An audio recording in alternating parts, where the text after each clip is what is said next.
Hey everybody, it's Friday morning, and today I want to talk about three things. One, the Paris Agreement.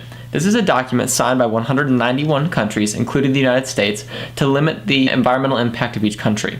This would limit oil production, this would limit greenhouse gas emissions, and a lot of carbon pollution. The Paris Agreement's really long and it's fairly complicated, but it's not too difficult to read. If you want to look it up, the internet is more than happy to provide you with a PDF of it. I personally didn't take time to read the whole thing, but I found excellent article on The Atlantic. It's a great publication, very internet-based and very relevant.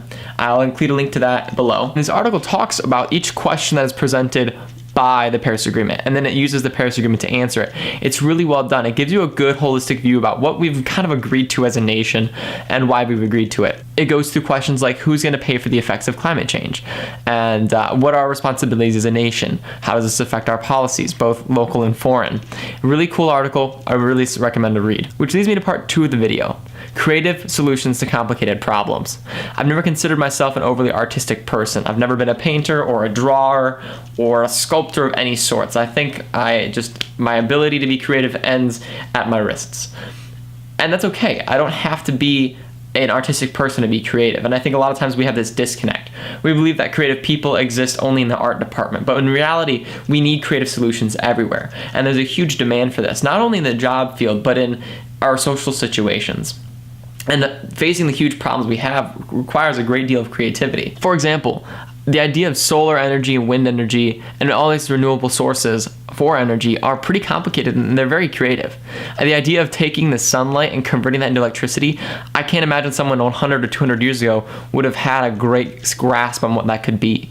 But right now, those creative solutions are what's really fueling the economy and fueling future growth. Which brings us to part 3. Now, I know a lot of times climate change becomes a political issue, and for whatever reason, there's one side and there's the other side, when in all reality it doesn't seem to make a whole lot of sense that one party should have a monopolization on one ideology. I've noticed more and more that it's hard to reconcile any beliefs that are polar opposites.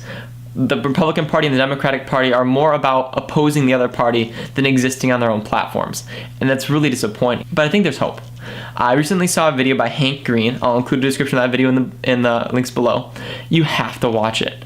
It is a fantastic representation of how we can come together from opposing viewpoints and still be friends. In this video, Hank Green analyzes how Parks and Recreation is an accurate representation of how we could live better in our politically charged world. Now, I know the election's crazy and it's hard to believe that anyone voting for the other party could be a decent human being. But when he walks through Parks and Recreation, he explains how Amy and Ron, both opposite political ideologies, become close friends. Their relationship is based on respect. The idea that you can respect another person's opinion and still believe them to be a good human being apart from the fact that you disagree. And I know this seems like a pretty basic level understanding, but I think we forget about it a lot, especially in selection season.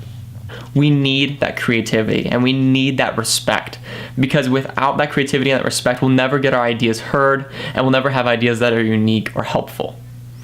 I want to apply this to liberal arts education. The idea of a liberal arts education is cool, and sometimes it doesn't make sense that I have to sit through an art lecture or I should have to take an environmental science class because I'm a business major. Why would I need to know those things?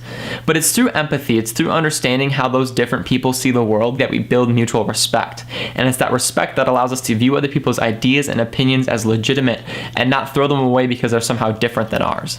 And that's so important for creating creative solutions, because if I disregard everyone's opinion just because it's weird or it's different than mine, we're never going to get anywhere. We can't sit in our own business major and ignore what's going on around us in the world of art and science and math. By learning about those things, we create a more well-rounded individual who can see the problems complexly and understand them creatively. So whether it's renewable energy or sustainability or it's greenhouse gas emissions, I have to try to take away my political ideology and see the other creative solutions for what they are. And by working together, we accept each other's flaws, we accept each other's successes, and we accept our differences. Then we move forward together.